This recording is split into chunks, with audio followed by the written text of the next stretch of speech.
לאכול מה שאת רוצה, את לא יכולה לדבר מה שאת רוצה. עד גיל מסוים בכלל לא דיברת על השואה. לא דיברת מה עברת שם, לא סיפרת שום דבר. למה לא? לא רציתי לקרב אתכם. מספיק היה שאני סבלתי, בשביל מה הילדים צריכים לסבול. בכל מקום בו מישהו צועק, מישהו אחר שותק. כמה אפשר להחביא את העבר, להשתיק את התופת? סבתא טרודה שלי הייתה נשואה כשהמלחמה התחילה. בעלה הראשון, אוזוולד, נרצח בדכאו. יותר מ50 שנה הסתירה סבתא ממני ומכל המשפחה את העובדה שהיא בעצם אלמנה. אוזוולד לא חזר משם. הוא לא חזר יותר.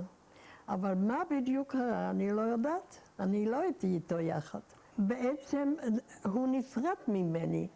שהגברים היו לחוט והנשים היו לחוט. אבל זה לא לא היה... סיפרת לילדים שלך שהיית נשואה. רק בגיל, כשאבא היה בן 45... אני לא חושבת. כן, את לא סיפרת. אני לא זוכרת. אני לא זוכרת. זה לא היה תענוג לספר. די, תעזבי אותי משאלות האלה. בכל מקום בו מישהו מעופף. כמו המספר שצרבו הנאצים על היד של סבתא, כך השואה צרובה לה בזיכרון. מאסר עולם לנשמה, בלי אפשרות חנינה, בלי אפשרות לשכוח. אי אפשר לשכוח את זה. אי אפשר.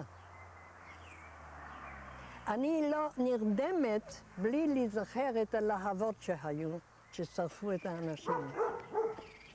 את בוכה לפעמים? אני לא יכולה לבכות. מה זאת אומרת? כשאימא שלי בכתה, נפטרה, עשיתי פעם אחת, וזהו. לא יכולה לבכות. גם בשואה את לא בכית? כשהיית שם? בשואה בכיתי הרבה. את כועסת על אלוהים? אני לא מאמינה בו בכלל. למה שאני אאמין? מישהו עזר לנו שמה, במחנות? אז במה את מאמינה, אם לא באלוהים? בעצמי.